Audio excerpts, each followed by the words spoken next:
ప్రభునందు అత్యంత ప్రియులైన సహోదరులందరికీ మన ప్రభువును ప్రియరక్షకుడైన యేసుక్రీస్తు వారి పేరిట నా యొక్క వందనాలు తెలియజేస్తున్నాను.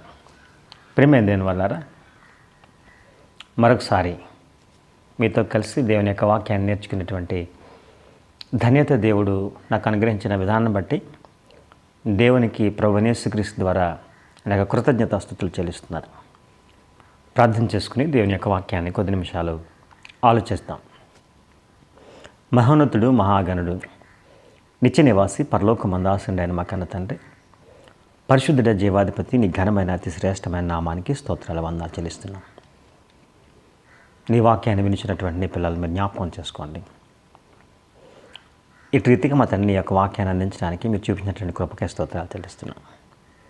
చెప్పబడుతున్నటువంటి ఈ వాక్యం ద్వారా ఆదరింపబడటానికి కృప చూపించండి. నీ యొక్క వాక్యాన్ని అర్థం చేసుకోవడానికి నిన్ను సంపూర్ణంగా అర్థం చేసుకుని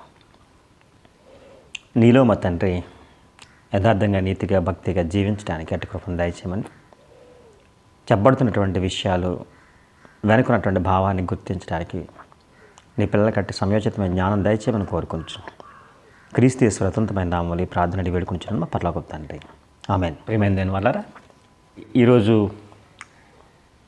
కరోనా అనే మహమ్మారి ఎంతోమంది యొక్క జీవితాలను అతలాకుతలం చేసింది. ఎందరో మరి తల్లిదండ్రులను కోల్పోయే పిల్లలు ఉన్నారు. ఎందరో పిల్లలను కోల్పోయినటువంటి తల్లిదండ్రులు ఉన్నారు. భార్యను కోల్పోయినటువంటి భర్తను కోల్పోయినటువంటి భార్య. ఇలా ఈ సమాజంలో ఎందరో వికట జీవులైపోయారు. ఇటువంటి సమయంలో క్రైస్తవులైనటువంటి వారు వారి యొక్క మనసులో దేవుని నమ్మినటువంటి వారిగా ఎంతో బాధ, చింత, వేదన అలుముకుంది. కొందరు పిల్లలైతే వారి తల్లిని, లేకపోతే మరి మిగిలినటువంటి తల్లి అయితే తల్లిని, తండ్రి అయితే తండ్రిని అడిగిన ప్రశ్న ఏంటంటే, అమ్మ, మనం దేవుణ్ణి నమ్మాం కదా, ఏంటమ్మా దేవుడు మనకు అన్యాయం చేశాడు, ఎందుకు నాకు నాన్నని లేకుండా చేశాడు, ఎందుకు నాకు అమ్మని లేకుండా చేశాడు? పిల్లలు ఆవేదన. ఇక తల్లిదండ్రులు పిల్లలను కోల్పోయినప్పుడు పేగు తెంచుకున్నటువంటి బిడ్డలను వారి కళ్ళెదుటే మరి శ్మశానానికి వెళ్ళిపోతుంటే ఆ బాధ వర్ణనాతీతం. ప్రస్తుత కాలంలో బంధువులు కూడా ఎవరు కనీసం ఆదరించడానికి రాలేనటువంటి పరిస్థితి, ఎవరు కూడా పట్టించుకోలేనటువంటి పరిస్థితి, సమాధికి తీసుకెళ్ళినటువంటి పరిస్థితి, జీవితమే అంధకారమయమైనటువంటి పరిస్థితి. ఇటువంటి పరిస్థితుల్లో ఎన్నో ప్రశ్నలు, దేవుడు ఎందుకు ఇలా చేశాడు అనే ప్రశ్న మరి ఎంతోమందిని వెంటాడింది. ప్రియమైన పిల్లరా, ఈ ప్రశ్నలు లేకపోతే ఇటువంటి బాధ దేవుని యొక్క సేవకునిగా నేను కొందరి కళ్ళల్లో చూశాను, వారి మాటల్లో విన్నాను. అయితే దేవుడు అన్యాయస్తుడా? దేవుడు మరి మనలను అనాథులుగా విడిచిపెట్టాలనా, అనాథులుగా చేయాలనా, లేకపోతే దేవుడు మనల్ని కష్టాల పాలు చేయాలనా? దేవుని యొక్క ఆలోచన అదేనంటారా? బైబిల్ గ్రంథంలో అసలే దేవుని యొక్క ప్రణాళిక ఆలోచన మన పట్ల ఏమై ఉంది? అని ఆలోచన చేస్తే ఎఫెసీయులకు రాసిన పత్రిక 1వ అధ్యాయం 4-6 వచనాలు అనేక సార్లు అనేక పర్యాయాలు మనం వింటూ ఉంటాం. దేవుని యొక్క సంకల్పం మన ఎడల ఈ జగత్తు పునాది వేయబడక మునిపే క్రీస్తు ద్వారా మనం దేవునికి పిల్లలు కావాలని, పరిశుద్ధులుగా నిర్దోషులుగా ఆయన ఎదుట జీవించాలని ఆయన సంకల్పించాడు. ప్రేమైన దేని వల్ల మరి ఎప్పుడైనా ఈ మాట వచిస్తున్నటువంటి కుమార్తె కానీ, తల్లి కానీ, తండ్రి కానీ, పోగొట్టుకున్నటువంటి మరి పిల్లలను పోగొట్టుకున్న తల్లిదండ్రులు కానీ, తల్లిదండ్రులు పోగొట్టుకున్న పిల్లలు కానీ దేవుని ఎదుట పరిశుద్ధముగా నిర్దోషముగా జీవించాలి అని దేవుడు కోరుకున్నాడు. దేవుడు పరిశుద్ధుడు కనుక మనము పరిశుద్ధులై ఉండాలి అని ఆలోచించాడు దేవుడు కనుక అనే ఆ విషయాన్ని ఎప్పుడైనా మన జీవితంలో ఎప్పుడైనా గుర్తు చేసుకున్నామా? దేవుడు అన్యాయం చేయడండి. దేవునికి అన్యాయం చేసింది మనము అని ప్రతి క్రైస్తవుడు ఈ మాట అంటున్నటువంటి ప్రతి ఒక్కరు గుర్తించాలండి.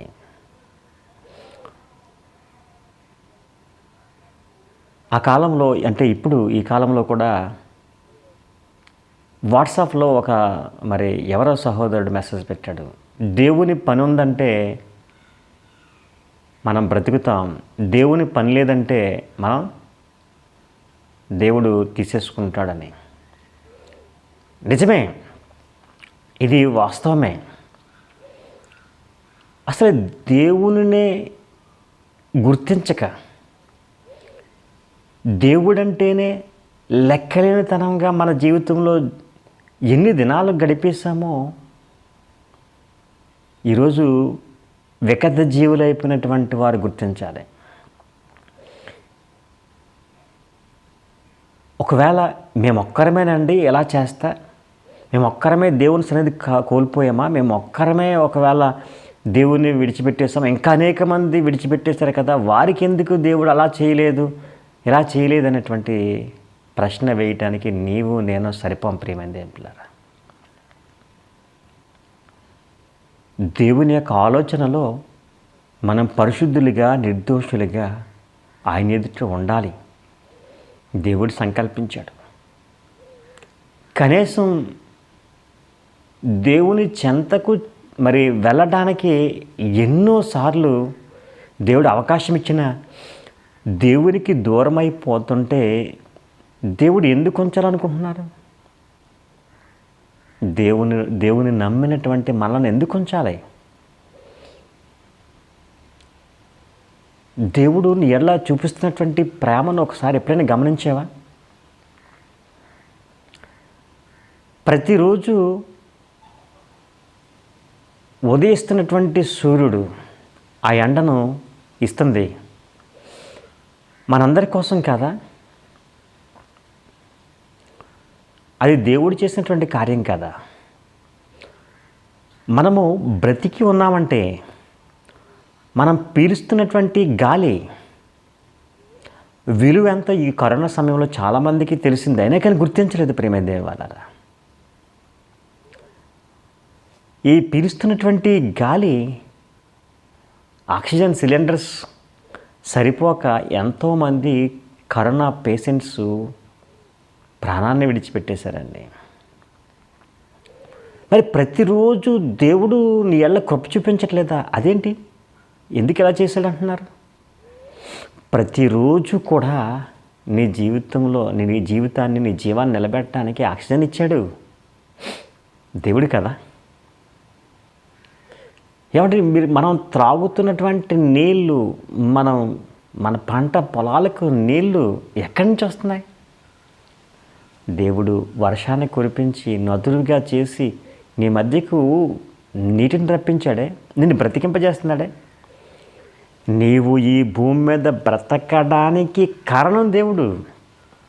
అదేంటి, దేవుడు నా జీవితంలో ఏం చేశాడంటావేంటి? ఇంతకాలం దేవుడు బ్రతికిస్తున్నాడు కదా, అందు గురించైనా దేవునికి నువ్వు కృతజ్ఞుడివై ఉండాలి. వాస్తవమా కాదా ప్రియమైన దేవుని పిల్లారా? దేవుడు మన అనుదిన జీవితంలో చేసినటువంటి మేలుని బట్టి దేవునికి కృతజ్ఞులై ఉండాలి. ఎంతమంది దేవునికి కృతజ్ఞత చూపిస్తున్నారు ప్రియమైన దేవుని పిల్లారా? లేదండి, లేదు. దేవుడు ఒక మాట అన్నాడు. యెషయా గ్రంథం 46 అధ్యాయం 4వ వచనం. యెషయా గ్రంథం 46 అధ్యాయం 4వ వచనం. ముదిమి వచ్చే వరకు నిన్ను ఎత్తుకునివాడు నేనే, తల వెంట్రుకలు మెరిగే వరకు నిన్ను ఎత్తుకునివాడు నేనే, నేనే చేసుకుని ఉన్నాను, చంక పెట్టుకునేవాడు నేనే, నిన్ను ఎత్తుకునేవాడు నేనే అంటున్నాడు. ఇశ్రాయేలీయులకి దేవుడు చేస్తున్నటువంటి మేలు తెలియచేస్తున్నాడు ప్రేమైన దేవుని పిల్లారా. నా పేరు పెట్టబడినటువంటి జనాంగం అన్నాడు ఇశ్రాయేలుని. వారితో చెప్తున్నాడు, ముదిమి అనగా ముసలితనం వచ్చే వరకు ఎత్తుకునేవాడు నేనే అన్నాడు. మరో మాటను చూస్తే, నేనే చేసుకుని ఉన్నాను, చంక పెట్టుకునేవాడు నేనే నిన్ను ఎత్తుకునేవాడును అన్నాడండి. ఈ మాట ప్రకారంగా చూస్తే ఈరోజు ప్రతి తల్లిదండ్రులు వాళ్ళకు పిల్లలు పుట్టినప్పుడు మరి తల్లి తన బిడ్డను వడిలో పెట్టుకుని చంక పెట్టుకుని 4-5 సంవత్సరాలు వచ్చే వరకు ఎత్తుకుంటుంది. ఇంక అక్కడి నుంచి ఎత్తుకోలేదు. మన కళ్ళారా చూస్తూ ఉంటాం, చంక పెట్టుకున్నట్లుగా, భుజం మీద వేసుకున్నట్లుగా, ఎత్తుకున్నట్లుగా మనం చూస్తూ ఉంటాం. మరి అదేంటి, దేవుడు ముదుము వచ్చే వరకు ఎత్తుకునేవాడు ఎప్పుడైనా మనం ఆయన చంకగా ఎక్కామా? ఏమండి, ముసలితనం వచ్చిన తర్వాత కూడా ఎలా ఎత్తుకున్నాడు? ఈరోజు తల్లిదండ్రులు అయితే 4-5 సంవత్సరాలు పుట్టినప్పటి నుంచి బాగా ముద్దు గారాలు ఉంటే 5 సంవత్సరాలు ఇక అక్కడి నుంచి మోయలేరు. మన కళ్ళెదుట చూస్తూ ఉంటాం ఆ సిచ్యువేషన్ని. ఇప్పుడు దేవుడు ఎత్తుకున్నటువంటి సిచ్యువేషన్ ఏది? మన కళ్ళెదుట చూసామా? దేవుడు ఎలా ఎత్తుకుంటాడు? దేవుడు ఆత్మస్వరూపి అయి ఉన్నాడు అనే సంగతి మనకు తెలుసు. ఇప్పుడు ఆత్మస్వరూపి అయినటువంటి వాడు నిన్ను ఎత్తుకున్నాడంటే ఈ శరీర ఆకారాన్ని కాదండి, ఈ శరీరాన్ని నిలబెడుతున్నటువంటి నీ ఆత్మ. ఈ శరీరం నిలబడి ఉందంటే దానిలో దేవుని యొక్క ఆత్మ, అంటే నేను అనబడినటువంటి ఆత్మ. చాలాసార్లు ఆ విషయాన్ని మనం నేర్చుకుంటూ ఉంటాం ప్రియమైన దేవుని పిల్లారా. నేను అనబడినటువంటి నా ఆత్మ నాలో నుంచి వెళ్ళిపోతే నేను శవం. అప్పుడప్పుడు చనిపోయినటువంటి శవం దగ్గరికి వెళ్ళినప్పుడు ఈ మాటలు మనకు వినిపిస్తూ ఉంటాయి. ఆ శవం అక్కడున్నప్పటికీ ఆ శవంకు ఉన్నటువంటి ఆ పేరును మనం ఆ శవానికి పెట్టాం. బాడీ వెళ్ళిపోయిందా ఉందా అని అడుగుతాం తప్ప రాంప్రసాద్ గారు వెళ్ళిపోయారా ఉన్నారా అని అడగరండి చనిపోతే. ఏమండి, బాడీ గురించి మాట్లాడేటప్పుడు శవమనే మాట్లాడతాం. శవం ఎదుట ఉన్న వెళ్ళిపోయాడు అంటున్నారంటే తెలియక ఒక నిజాన్ని చెప్తున్నారు.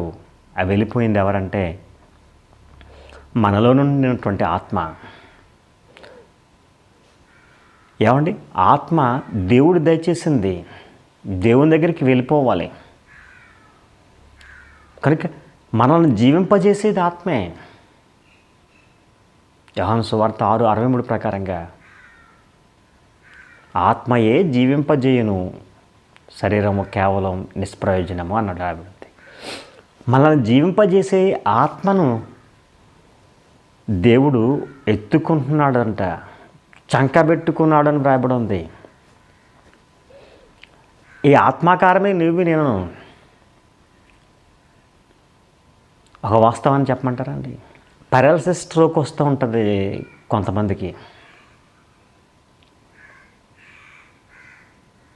అంటే తలలో మరి శరీర భాగాలకు కేంద్రమైనటువంటి ఆ నాడీ కేంద్రానికి దెబ్బ తిన్నప్పుడు, రక్త ప్రవాహం అధికమైనప్పుడు కాలు నిలబెట్టలేమండి. నిలబెట్టాలన్నా నిలబెట్టలేం.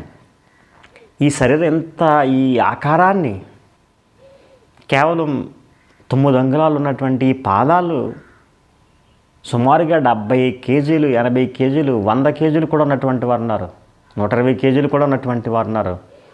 ఇంత భారీ ఆకారాన్ని ఏమండి 9 అంగుళాలు ఉన్నటువంటి ఈ పాదాలు నిలబెట్టడానికి కారణం ఆ శక్తి, సామర్థ్యం ఎక్కడి నుంచి వచ్చింది? దేవుడిచ్చింది కదా. దేవుడు నిన్ను ఎత్తుకోవట్లేదా? నువ్వు నిలబడడానికి కారణం దేవుడు.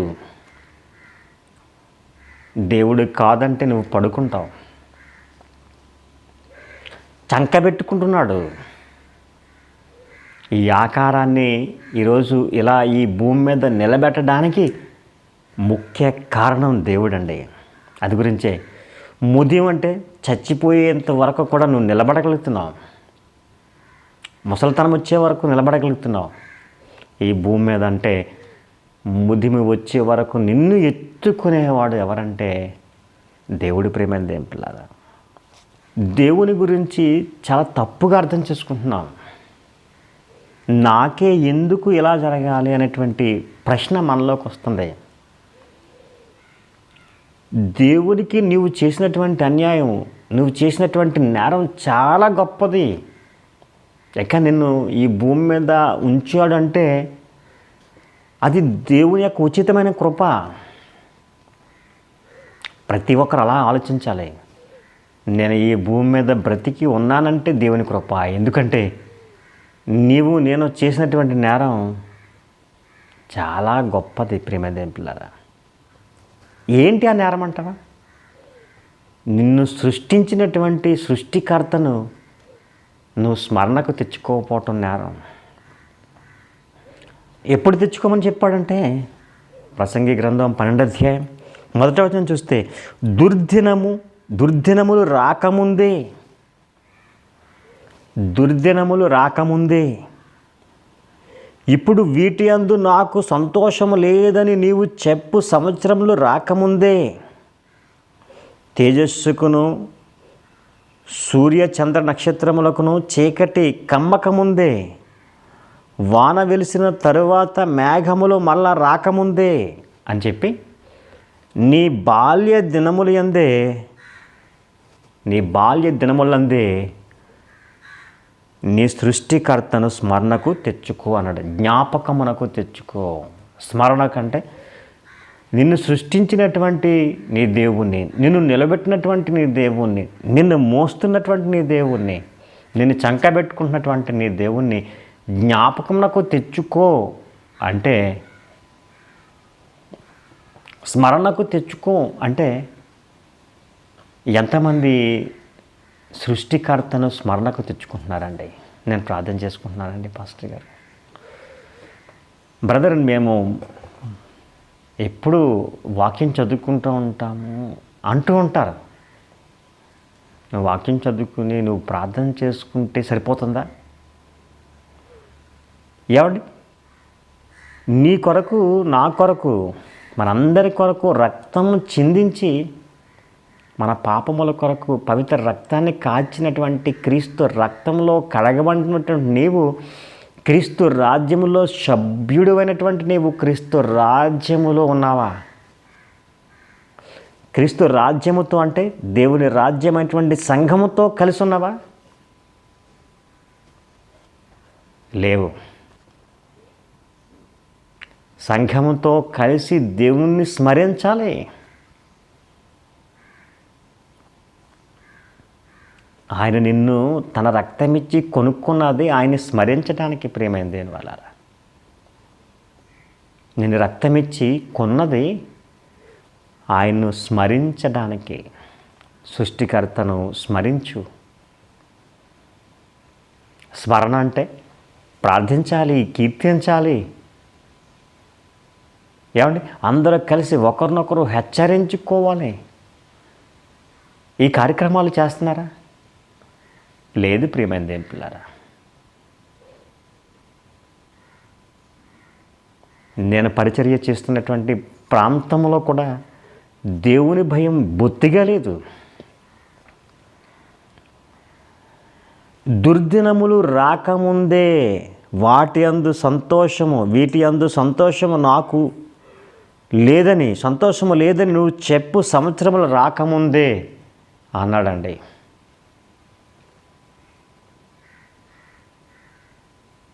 కోట్లకు అధిపతి, కానీ కాయిలా పడిపోయాడు. ఎన్ని హాస్పిటల్కి వెళ్ళినా అతని ధనం అతని రోగాన్ని బాగు చేసుకోవట్లేదు. అప్పుడు అతని నోటి నుంచి వచ్చే మాట ఏంటంటే, ఇంత ఆస్తి ఉంది, ఇంత ఐశ్వర్యం ఉంది, వీటి ఉంది, నాకేం సంతోషం లేదు అంటాడు. ఎప్పుడు తెలుసండి? ఇక తన ప్రాణం నిలవదు అని తెలిసినప్పుడు, తన ప్రాణాన్ని ఈ ఆస్తి, ఐశ్వర్యం, ఈ బంగారం, వెండి ఇవి లేవు అని చెప్పినప్పుడు సంతోషం లేదని చెప్తున్నాడు. అటువంటి దినాలు వచ్చేసినాయి ప్రియమైన దేవుని పిల్లారా. అవి రాకమునిపే సృష్టికర్తను స్మరణకు తెచ్చుకో అంటున్నాడు. నిన్ను నన్ను మోస్తున్నటువంటి వాడు దేవుడండి. మనం సంరక్షిస్తున్నటువంటి వాడు దేవుడు. ఆయన మనల్ని చెక్కుకున్నాడు, తన పనిముట్టుగా చెక్కుకున్నాడండి.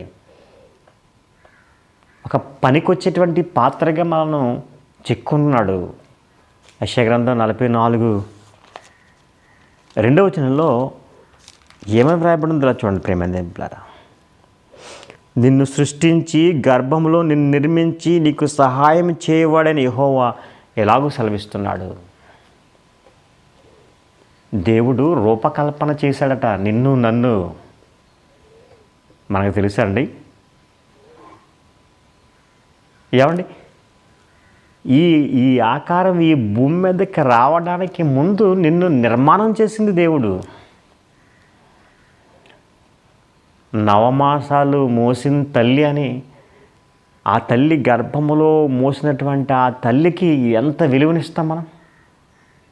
అమ్మ అని రాసుకుంటుంటాం, ఎందుకంటే నన్ను మోసింది. మరి నిన్ను కన్నది ఎవరు? దేవుడండి. నవమాసాలు నిన్ను మోసింది ఒక ల్యాబొరేటరీగా దేవుడు నీ తల్లిని దేవుడు వాడుకున్నాడు. తల్లి గర్భములో నిర్మాణకుడు నీ ఆకారాన్ని చెక్కింది ఎవరో తెలుసా? దేవుడు. గర్భములో నీకు సహాయం చేసేటట్ట, నిన్ను నిర్మించి నీకు సహాయం చేయువాడు అనే మాట రాయబడి చూసారా? యెషయా గ్రంథం 42:2. కనుక నిన్ను నిర్మించింది ఎవరంటే దేవుడండి. ప్రసంగి గ్రంథం 11:5 చూలాలి గర్భమందు ఎముకలు ఏ రీతిగా ఎదిగినవో ఎవరికి తెలియనండి. తెలుసండి ఎవరికైనా? ఒక గర్భవతికి ఉన్నటువంటి తల్లి దినదినము ఏమంటే ప్రతి నెల తన ఆకారంలో, తమకున్నటువంటి ఆ పొట్ట ఆకారంలో మార్పును గమనిస్తుంది తప్ప తన లోపల ఉన్నటువంటి బిడ్డ ఆకారం ఎటువంటిదో చెప్పలేదు. ఎముక ఎప్పుడు వచ్చిందో తెలియదు, ముక్క ఎప్పుడు వచ్చిందో తెలియదు, కళ్ళు ఎప్పుడు వచ్చినాయో తెలియదు, చెవులు ఎప్పుడు వచ్చినాయో తెలియదు, కలర్ ఏ కలరో తెలియదు. ఏ ఆకారమో తన గర్భములో తన బిడ్డగా పెరుగుతున్నటువంటి ఆ బిడ్డ యొక్క ఆకారం తన తల్లి గుర్తించలేనటువంటి స్థితి. అందు గురించి దేవుడు ముందే చెప్పేశాడండి, నిన్ను సృష్టించి నీ గర్భములో నిన్ను నిర్మించి నీకు సహాయము చేయవాడైన యెహోవా అన్నాడండి. అంటే నీకు గర్భములోనే సహాయం చేశాడు దేవుడు. అంటే గర్భములో సహాయం చేశాడు. నవమాసాలు ఒక నీటి బుడగా, నీటిలో ఉన్నావు నువ్వు. నీటిలో బ్రతికించాడు. ఈ భూమి మీద నీటిలో మునిగిపోయి చనిపోయిన వారు ఎంతమంది ఉన్నారు?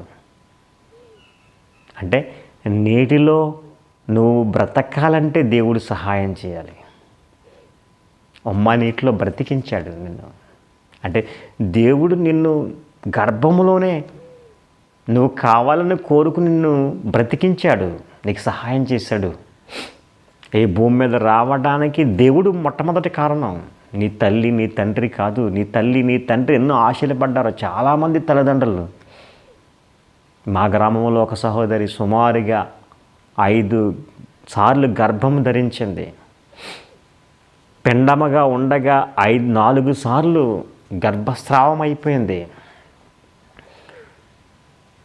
ఒక మంచి డాక్టర్ దగ్గరికి వెళ్ళి పెండాన్ని ఎలాగైనా రూపొందించి పాపం దాన్ని కాపాడుకోవాలని చూశారు. గర్భవతిగా ఉన్నప్పుడు కాపాడారు. గర్భవతిగా ఆమె జననిచ్చింది. ఒక పాపకి జనననిచ్చిన తర్వాత 4-5 రోజుల్లో శిశువు ఆకారాన్ని చూశారు, చనిపోయింది.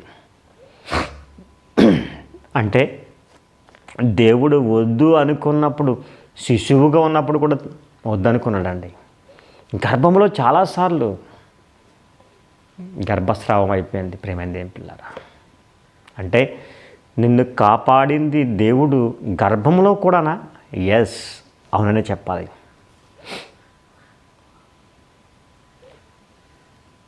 పెండమునై ఉండగానే దేవుడు నిన్ను చూశాడంటాడండి కీర్తనాకారుడు దావీదు గారు 139వ కీర్తనలో 16వ వచనంలో, నేను పెండమునై ఉండగానే నీ కన్నులు నన్ను చూచాను. ఎవరి కన్నులు చూసినాయండి? ఎవరి కన్నులు చూడలేదు ఈ భూమి మీద, దేవుని కన్నులు చూచాయి. నియమింపబడినటువంటి దినములలో ఒకటైనను కాకమునుపే నా దినములన్నీ నీ గ్రంథములో లిఖితములాయను అని రాయబడి ఉంది. అనగా దేవుడు తన గ్రంథములో మన గురించి ముందుగానే వ్రాసేశాడు. ఈ భూదినములు అన్నీ ఎన్ని ఉండాలో దేవుడు లిఖించేశాడు. ప్రేమైన దేవుని పిల్లారా, కానీ మన యొక్క ఆయుష్ తీరక మునిపే బలవన్మరణాలు, రోగంతో మరణాలు, దేవుడిచ్చినటువంటి ఆయుష్ను పెంచుకునే అవకాశం ఉంది. బైబిల్లో ఒక సూత్రం చెప్పాడండి. నువ్వు దీర్ఘాయుష్మంతుడు అగినట్లు నీ తల్లిని తండ్రిని సన్మానించు అన్నాడు. ఈ భూమి మీద నీకు జన్మనిచ్చినటువంటి తల్లిదండ్రులు సన్మానిస్తే నీ ఆయుష్ పెరుగుతుంది అన్నాడండి. ఇంకా మంచి మాట, ఒక మాట చెప్పాడండి. ఆయుష్ పెంచుకునేటువంటి మాటలు ఇది దేవుని సన్నిధిలో దొరుకుతాయి. దేవునికి దూరంగా ఉండి దేవుని మాటలను అతిక్రమించి దేవునికి విరోధి అయ్యి దేవుడే లేడనుకుని దేవుని ఎడల బుద్ధిహీనతగా బ్రతికినటువంటి నిన్ను ఎలాగైనా చంపేస్తాడు. కరోనా కాదు, ఈ భూమి మీద ఉండటం వలన నీవు ఈ భూమి మీద ఉండటం వలన ప్రయోజనం లేదు నాయన అని చెప్తాడండి. పేతురు రాసినటువంటి మొదటి పత్రిక 3:10 జీవమును ప్రేమించి మంచి దినములు చూడగోరు వారు చెడ్డదాన్ని పలకకుండా తన నాలుకను కపటపు మాటలు చెప్పకుండా తన పెదవులను కాచుకొనవలను అన్నాడండి. మంచి దినాలు మన జీవితంలో చూడాలంటే అండి, మన నాలుక మన పెదవులు జాగ్రత్తగా ఉంచుకోవాలని చెప్పడం జరిగింది. తల్లిదండ్రులను సన్మానించటం వలన ఆయుష్ పెరుగుతుంది. మంచి రోజులు మనం చూడాలంటే మన నాలుక మన నోరు జాగ్రత్తగా ఉండాలి. ఈరోజు దేవుడు తీసుకువెళ్ళిపోయాడు అంటే దేవుడి మీద నువ్వు కోపగించడానికి సరిపోవు. దేవుడు ఈ భూమి మీద నిన్ను వద్దు అన్నాడంటే నీ వలన ఈ భూమి మీద ఏ ప్రయోజనం లేదని అర్థం. గర్భంలో నిన్ను కాపాడి నిన్ను పోషించి ఈ భూమి మీదకి రప్పించి ఎండ వేడి ఎండ నీరు గాలి ఇవన్నీ ఉచితంగా అనుగ్రహించి మత్తయి సువార్త 5:45 ప్రకారంగా మంచివారి మీద చెడ్డవారి మీద తన సూర్యుని ఉదయింపజేసి తన వర్షాన్ని కురిపిస్తూ నిన్ను పోషించి సంరక్షిస్తూ నిన్ను ఎత్తుక్కుని, ఇంకా మాటలు చెప్పాలంటే నిన్ను ఎత్తుకుని నీ పాదం భూమి మీద నిలబెట్టడానికి నీకు శక్తి సామర్థ్యం ఇచ్చాడు. ఈ పాదం భూమి మీద నిలబడి నువ్వు నిలబడి నిటారుగా నిలబడటానికి నీకు శక్తి సామర్థ్యం ఇచ్చి నిన్ను ఎత్తుకుని నిన్ను పోషిస్తున్నటువంటి వాడు దేవుడు అయితే దేవునిపై అపవాదం వేసే హక్కు నీకు లేదు ప్రియమైన దేవుని పిల్లరా. కనుక నిన్ను ఆదరించేవి ఇప్పుడు నువ్వు చేయవలసినటువంటి పని ఏంటంటే నిన్ను ఆదరించేటువంటివి దేవుని యొక్క మాటలు. దేవుని యొక్క మాటలు నిన్ను ఆదరించేవి, నిన్ను సేదతీర్చేవి దేవుని యొక్క మాటలు. ఈరోజు లోకంలో మాటలు రకరకాలుగా చెప్తూ ఉంటారు. ఈ చనిపోయినటువంటి వారింటికి భయంగా వెళ్ళి లేకపోతే ఫోన్లో మాట్లాడుతూ ఈరోజు ఏం చెప్తారంటే నీకేం పర్వాలేదు, మేము ఉన్నామని చెప్పచ్చు. వారు ఇచ్చినటువంటి భరోసా. ఒకవేళ వారి మాటలు కొన్ని మాటలు నీకు గాయం తగిలించవచ్చు, నీ గాయపరచవచ్చు, నీ యొక్క వ్యక్తిగత జీవితాన్ని గాయపరచవచ్చు, గాయం చేయవచ్చు. కానీ దేవుని మాటలు నిన్ను ఆదరిస్తాయి. దేవుని యొక్క వాక్యం ఆదరిస్తుంది. నీ వేదనలో, ఆవేదనలో, నీ యొక్క బాధలో, నీకున్నటువంటి కష్టంలో, నష్టంలో, ప్రతి విధ పరిస్థితుల్లో నిన్ను ఆదరించగలిగేవి దేవుని యొక్క మాటలే తప్ప ఇక ఎవ్వరి మాటలు నిన్ను ఆదరించలేవండి. ఎవ్వరి మాటలు వినద్దు. దేవుని యొక్క వాక్యం దగ్గరికి వెళ్ళిపో. నువ్వు వాక్యాన్ని పఠిస్తూ ఉండు. దేవుని అడుగు. నీ బ్రతుకు ఎలా బ్రతకాలో చెప్పేస్తాడు దేవుడు. దేవుని చెంతకు వెళ్ళిపో. దేవుని యొక్క భక్తుల సమూహం, పరిశుద్ధుల యొక్క జాబితా దగ్గరికి వెళ్ళిపో. దేవుని పరిశుద్ధుల దగ్గరికి వెళ్ళిపో. మంచి మాటలు ఉంటాయి. లోకమా నేను ఇంకా కృంగదీసేస్తుంది ప్రియమైన దేవుని పిల్లరా. యెషయా గ్రంథం 49:15 స్త్రీ తన గర్భమున పుట్టిన బిడ్డను కరుణింపకుండా తన చంటి పిల్లను మరుచునా అన్నాడండి. ఏ తల్లైనా పుట్టినటువంటి బిడ్డను మరిచిపోతుందా? మరిచిపోతుంది. కానీ మరిచిపోయే సమాజం కూడా ఉందండి. అలా పుట్టిన వెంటనే అక్రమ సంతానముగా ఉన్నటువంటి వారి అందరూ అక్రమ సంబంధానికి కలిగి గర్భం ధరించి ఎక్కడో పాడైన నూతుల్లోనో లేకపోతే చెత్త కుప్పల్లోనో బిడ్డను పడేసినటువంటి కఠినలు తల్లులు ఉన్నారండి. ఇక్కడ అన్నాడండి. ఈ మాట చెప్తుంటే యెషయా గ్రంథంలో ప్రవక్త యెషయా ద్వారా దేవుడు చెప్తున్నటువంటి మాట చూస్తే, స్త్రీ తన గర్భమున పుట్టిన బిడ్డను కరుణింపకుండా తన చంటి పిల్లను మరుచునా? వారైనా మరుచుదురు కానీ నేను నిన్ను మరువను అన్నాడండి. నేను మరువను అన్నాడండి. దేవుడు నిన్ను మరిచిపోయేటువంటి వాడు కాదు ప్రియమైన దేవుని పిల్లారా. దేవుడు నిన్ను మరిచేవాడు కాదు. ఒక తల్లైనా మరిచిపోద్దేమో కానీ, తండ్రైనా మరిచిపోవచ్చేమో కానీ దేవుడు నిన్ను మరువాడు. అంటే దేవునిపై అపవాదం వేయటానికి మనకెంత దమ్మండి. ఆలోచించేశారు ప్రేమ దేవుని పిల్లరా. ఏమన్నాడు? చూడుము, నా అరచేతుల మీద నేను చెక్కి ఉన్నాను. దేవుని అరచేతుల్లో నేను చెక్కాడట. ఏమండి? శిల్పి, నిర్మాణకుడు దేవుడు. నేను నిర్మించింది, నేను చెక్కుకుంది ఆకారం ఇచ్చి, ఒక రూపాన్ని ఏర్పాటు చేసి ఇటువంటి ఆకారాన్ని నీకు ఇచ్చి నేను చేసుకుంది దేవుడు. ప్రేమైన పిల్లలు ఆలోచన చేశారా? నిన్ను విడువను అన్నాడండి. ఏమండి? ఇంకేమన్నాడు? మరి ఒకవేళ స్త్రీ మర్చిపోద్దేమో కన్న బిడ్డ కంటే నిన్ను గారవించేటువంటి వాడు ఎవరంటే దేవుడు. ప్రేమైన దేవుని పిల్లరా, దేవుడు అన్యాయం చేయడు. ఇక అన్యాయం జరగకుండా మసలుకోవాల్సినటువంటి మరి వారికి ఉండాలండి. మిగిలినటువంటి మనం, ప్రాణంతో ఉన్నటువంటి మనం, బ్రతికున్నటువంటి మనం ప్రభువు కొరకు బ్రతకాలి. దేవుడు అన్యాయం చేశాడని చెప్పకూడదు ప్రేమైన దేవుని పిల్లరా. చెప్పే అర్హత లేదు ప్రియమైన దేవులారా. కనుక ప్రియ సహోదరి సహోదరులారా, దేవుని యొక్క మాటలు మనను ఆదరించేవి. దేవుని యొక్క మాటలు మనల్ని సేదతీర్చేవి. కీర్తన గ్రంథం 119 అధ్యాయంలో అంటాడు 50 వచనంలో, నీ వాక్యమే నన్ను బ్రతికించాను, బాధల్లో అదే నాకు నెమ్మది కలుగజేసిన రాయబడి ఉంటుంది. నెమ్మది కలుగజేసేది దేవుని యొక్క మాటలు. దేవుడు మనకి నెమ్మదిని ఆదరణిచ్చేవాడు ప్రియమైన దేవులారా. మనం నీతిమంతులుగా జీవిస్తే ఒకవేళ పరీక్ష పెట్టవచ్చు, దేవుడు పరీక్ష పెట్టవచ్చు అండి. ఒక యోబును మనం ఆలోచన చేశారు ఎప్పుడైనా?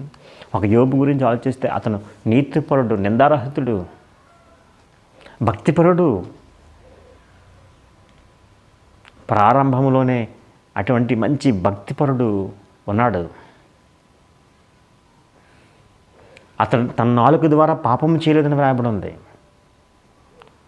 నాలుక ద్వారా కూడా పాపము చేయలేనటువంటి అటువంటి నీతిమంతునికి ఎన్ని శ్రమలు వచ్చినాయండి? తన కళ్ళెదుటే తన యొక్క కన్న బిడ్డలు 7 కుమారులు 3 కుమార్తెలు చనిపోయారు, సజీవ దహనం అయిపోయారు. తనకున్నటువంటి ఎడ్లు గొడ్లు అన్నీ, గొడ్లు గాడిదలు గొర్రెలు ఆస్తంతా కూడా నాశనం అయిపోయింది. తన స్థితి మారిపోయింది. తన యొక్క స్థితి, ఆ యొక్క శరీరం అంతా కూడా మరి కుళ్ళిపోయినటువంటి పరిస్థితి, కురుపులతో పుండ్లతో ఉన్నది. అయినా కానీ తనకు మరి దురద వస్తే గోకోవడానికి గోళ్ళు కొలనటువంటి పరిస్థితి, చెల్ల పెంకుతో ఆయన తన యొక్క మరి శరీరాన్ని, ఆ బాధను భరించాడు. నీతిని విడిచిపెట్టలేదు, తన నీతి మత్వాన్ని విడిచిపెట్టలేదు. ప్రియమైన దేవులారా, నిజంగా నీతిమంతుడిగా అతనికి బాధ కలిగింది.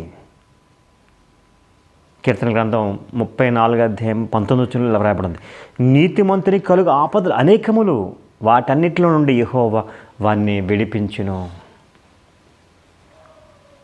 ఆపద రాదంటే వస్తుంది. నీతిమంతుడు ఏం చేస్తాడంటే ఆపద వచ్చిన దేవుని దూషించడు, దేవుని మహిమపరిచే వాడిగా ఉంటాడు, దేవుని స్మరించే వాడిగా ఉంటాడు, భయపడినటువంటి వాడిగా ఉంటాడు. ఎందుకంటే అతను నీతిమంతుడి కనుక. ఇప్పుడు క్రీస్తు యేసు రక్తం ద్వారా విమోచింపబడినటువంటి మనము నీతిమంతుల జాబితాలకు వచ్చాం. మనం కూడా బెదరక ఉండాలి, భయపడకుండాలి. కానీ భయపడిపోయారండి. మనం దేవునిపై ఆధారపడవలసినటువంటి మనుషుల మీద ఆధారపడిపోయారండి. కరోనా సమయంలో చాలామంది బ్రతికారు, అందరూ చనిపోలేదండి. వ్యాధి పొందినటువంటి ప్రతి ఒక్కరూ చనిపోలేదు, బ్రతికారు. కానీ బ్రతికిన వారిని ఆలోచన చేసినప్పుడు ఎంతోమంది ఎన్నో రీతిగా ఆ పరిస్థితిలో ఉన్నటువంటి వాడు దేవుని కొరకు బ్రతకడానికి తీర్మానించేసుకున్నారు. ఆ బెడ్ మీద ఉన్నటువంటి వారు మరొకరికి ప్రార్థన చేయండి, ఇప్పటి నుంచి ఒకవేళ నేను బ్రతికుంటే దేవుని కొరకు బ్రతుకుతానని వాగ్దానం చేసినటువంటి వారు ఉన్నారు. వారు బ్రతికారండి చాలామంది. నీతిగా బ్రతకడానికి కొంతమంది కేవలం మాట ఇచ్చి తప్పిపోయేటువంటి వారు ఉంటారు. దేవుడు ముందే గమనించాడు, వీడు మాట ఇస్తాడు కానీ అనేకసార్లు తప్పిపోయాడు. ఎందుకంటే అంతకుముందు బాప్తిసం పొందినటువంటి సమయాల్లో అనేకసార్లు దేవుని దగ్గరికి వచ్చి నేను దేవుని దగ్గరికి వచ్చేస్తాను అనుకుని మళ్ళా లోకంలోకి వెళ్ళిపోయినటువంటి వారు నా కళ్ళతో చాలామంది చూశానండి. వ్యాధి కలిగినప్పుడు ఇక బ్రతికితే దేవుని దగ్గరికి వెళ్ళిపోతాను అనుకుంటూ ఉంటాడు. వ్యాధి బాగా ఉంది, మామూలే, 1-2 వారాలు దేవుని దగ్గరికి వస్తాడు, తర్వాత లోకంలో జీవిస్తూ ఉంటాడు. ఎందరో ప్రియమైన దేవుడు, ఎందరో దేవునికి అన్యాయం చేస్తున్నారు ఈరోజు. ఎందరో దేవునికి అన్యాయం చేస్తూ దేవుణ్ణి ఏమైనా దూషిస్తున్నటువంటి వారు ఉన్నారు. దేవుని యొక్క మాటకు విధేయత లేకుండా జీవిస్తున్నారు. దేవుడు నీకు ఎందుకు మేలు చేయాలి? నీకెందుకు ఉపకారం చేయాలి? నీ ద్వారా దేవునికి ఏమిటి? ఆలోచన చేశారా? దేవుని ద్వారా నీ ద్వారా దేవునికి ఏ ఉపకారం ఉంది? ఏ ఉపకారం లేనప్పుడు దేవుడు నీకు ఎందుకు మేలు చేయాలి? ఆలోచించేయండి. అందు గురించి నీతిమంతునిగా జీవిస్తున్నటువంటి వాడు, దేవుని కొరకు బ్రతుకుతున్నటువంటి వాడు, దేవుని కొరకు జీవిస్తున్నటువంటి వాడు నీతిమంతుడంటేనే. అందు గురించి ఆపదలు వస్తాయి, ఆపదల నుంచి తప్పిస్తానన్నాడండి. ఏమండి? సామెతల గ్రంథం 14:32 చూస్తే, అపాయము రాగా భక్తిహీనుడు నశించును, మరణకాలమందు నీతిమంతునికి ఆశ్రయము కలదు. మరణకాలమందు నీతిమంతునికి ఆశ్రయము కలదు. మీకు అర్థమవుతుందా? అపాయం వస్తే భక్తిహీనుడు ఏమైపోతాడంట? నశిస్తాడని రాయబడింది. ఏమండి? దానియేలు గారిని చూసాం కదా. దానియేలు గారు గురించి మనకు తెలుసు బాగా. దానియేలు నీతిమంతుడండి. బబులోను అనేటువంటి ఒక అన్య దేశంలో ఉన్న దేవుని కుమారుడిగా ఎలా జీవించాలో దేవుని యొక్క మాట చెప్పున అతను జీవించాడండి. రాజుకు కూడా భయపడలేదు, రాజుకి భయపడలేదు. సింహాల బోనులోకి వెళ్ళిపోతామేమో అనేటువంటి భయం లేదండి. సింహాల బోన్లో వేసేస్తారన్నటువంటి భయం లేకుండా చావుకైనా తెగించి సింహాల బోన్లోకి వెళ్ళిపోయాడండి. దేవుడు తప్పించాడా లేదా చెప్పండి? సింహాల నోళ్ళను మూసి దానియేలును రక్షించాడు దేవుడు. మరి నిన్నెందుకు చంపేస్తాడు దేవుడు? నిన్నెందుకు మరి ఈ భూమి మీద నుంచి తీసేస్తాడు? అంటే నీలో ఇప్పుడు కానీ తర్వాత కానీ నీతిగా బ్రతికే బ్రతుకు లేదేమో, నీ ద్వారా దేవునికి ఎటువంటి ఉపకారం లేదేమో. అందు గురించే ప్రియమైన దేవులారా, కనుక ఆలోచించేయండి. ఎందుకంటే దేవుని యొక్క లేఖన గ్రంథంలో ఏ దేశమైతే దేవుని దృష్టికి ఏమండి ఘోరంగా ఉంటుందో ఆ దేశానికి దేవుడు విరోధి అని చెప్పాడు. దానిలో ప్రాణాధారం లేకుండా, జీవనాధారం లేకుండా చేసేస్తానని చెప్పాడు. దానిలో నీతిమంతులు ఉంటే ఆ నీతిమంతులను తప్పించి వారి నీతిని బట్టి వారే రక్షణ పడతారు, వారి కుటుంబం అంతా రక్షణ పడరు. మళ్ళా నేను నీతిమంతుని కాబట్టి నా కుటుంబం అంతా రక్షణ పడుతుంది కాదు, ఆ నీతిమంతులుగా ఉన్నటువంటి వారు రక్షణ పడతారు, వాళ్ళే తప్పింపబడతారు. యేసుల గ్రంథం 14:14 ఒక దానియేలు, ఒక యోబు, ఒక నోవహు నీతిమంతులుగా ఉన్నారు. అటువంటి వారు ఆ దేశంలో కానీ ఆ దేశాన్ని అంతటిని కూడా మరి పాడు చేసేస్తారని చెప్పాడు. వీరు మాత్రమే తప్పింపబడతారని చెప్పడం జరిగింది. ప్రియమైన పిల్లారా, నీతిగా బ్రతికితే దేవుడు తప్పిస్తాడు.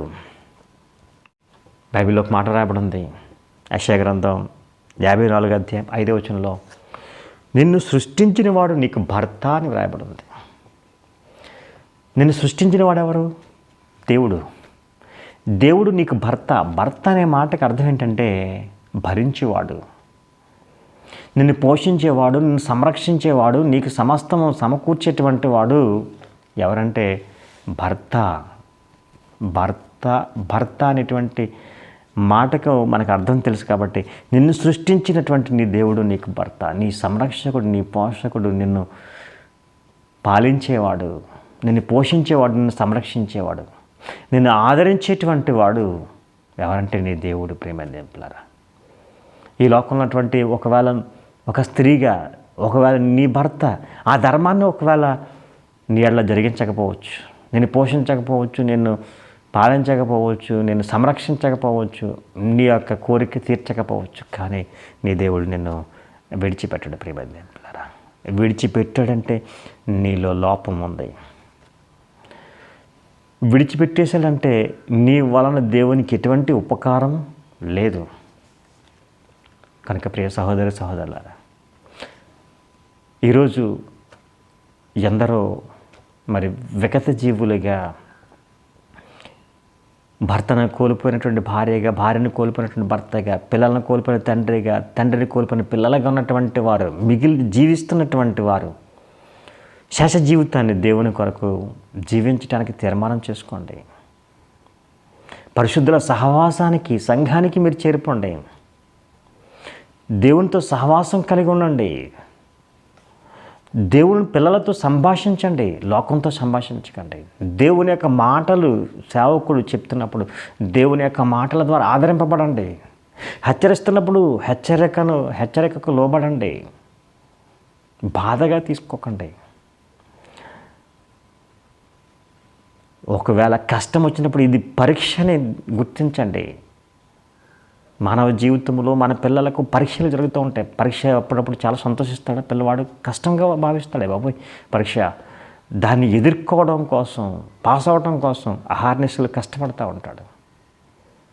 భోజనం చేరు కొంతమంది పిల్లలు, ఎందుకంటే ఉత్తీర్ణత సాధించడం కోసం, నీ జీవితంలో నా జీవితంలో ఉత్తీర్ణత సాధించడం కోసం, పరీక్షలో నెగ్గటం కోసం దేవుడు కోరినటువంటి విధంగా మనం జీవించడానికి, ఇంకా మన భక్తిని ఇంకా మెరుగుపరుచుకోవడానికి ప్రయత్నం చేద్దాం. అంతేకాని దేవుడు నాకు పరీక్ష పెట్టడం దేవుడి నుంచి తప్పిపోతే మరిన్ని పరీక్షలు వచ్చేస్తాయి. ఒకసారి ఫెయిల్ అయిపోయాడంటే మరి పాస్ అవటం ఎంతో కష్టం. కనుక నీ జీవితంలో నా జీవితంలో దేవునిపై నింద మోపేటువంటి వారు కాకుండా, దేవుడు నన్ను సృష్టించినటువంటి నా భర్తని, నన్ను అరచేతిలో చెక్కున్నవాడని, గర్భములో నన్ను రూపించినటువంటి వాడని, నాకు ఆయుష్ని ఇచ్చినటువంటి వాడని, నాకు మరి జీవితాన్ని ప్రసాదించినటువంటి వాడని దేవుని గుర్తించి, దేవుడే ఆదరించేవాడని ఆయన మాటలే మనను ఆదరించేవని గుర్తించి దేవుని కొరకు బ్రతకడానికి తీర్మానం చేసుకుందాం. ఎవరికైనా సంతోషం కలిగినా అతను కీర్తన పాడాలని చెప్పాడు. సంతోషంలో కీర్తన.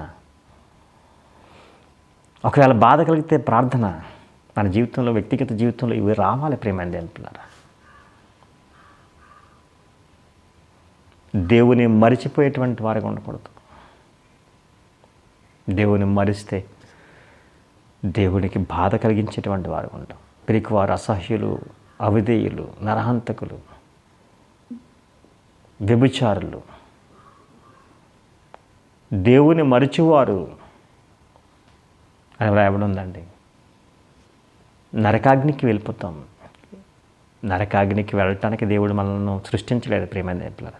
నిత్య జీవానికి వారసులు అవటానికి ఆ పరలోక పట్టణం మన కొరకు సిద్ధం చేస్తూ ఉన్నాడు, నిరంతరం జీవించడానికి.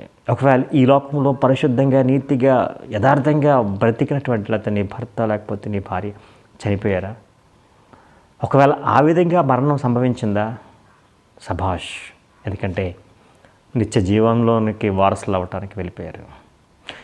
ఈ శాశ్వత జీవితాన్ని కలిగి ఉంటుంటే మన భక్తి జీవితాన్ని కూడా మరి దేవునికి యోగ్యంగా, యథార్థంగా, నీతిగా, దేవుడు కోరినటువంటి రీతిగా బ్రతికితే ఒకరోజు మనం విడిచినటువంటి వారిని మనతో పాటు లెక్కల్లో మనతో పాటు మనం చూస్తాం అనేటువంటి నిరీక్షణ కలిగి మనం జీవిద్దాం. మాటలు విన్నటువంటి మీకు మరి ఈ మాటలు మిమ్మల్ని ఆదరించాలని కోరుకుంటూ, ఈ మాటలు విన్నటువంటి మిమ్మల్ని దేవుడు మరింత బలపరచాలని కోరుకుంటూ ముగిస్తున్నాను. ప్రార్థన చేసుకుందాం. పరిశుద్ధమైన తండ్రి, నీ మాటలు నీ పిల్లలకు తెలియజేశాను. ఈ మాటల ద్వారా ఆదరింపబడి దేవా నీ కొరకు యథార్థంగా, భక్తిగా, నీతిగా బ్రతికేటువంటి భాగ్యం దయచేయమని క్రీస్తు వారి పేరిట ప్రార్థన వేడుకొంచున్నాను. పరలోకపు తండ్రి, ఆమేన్. వందనాలు.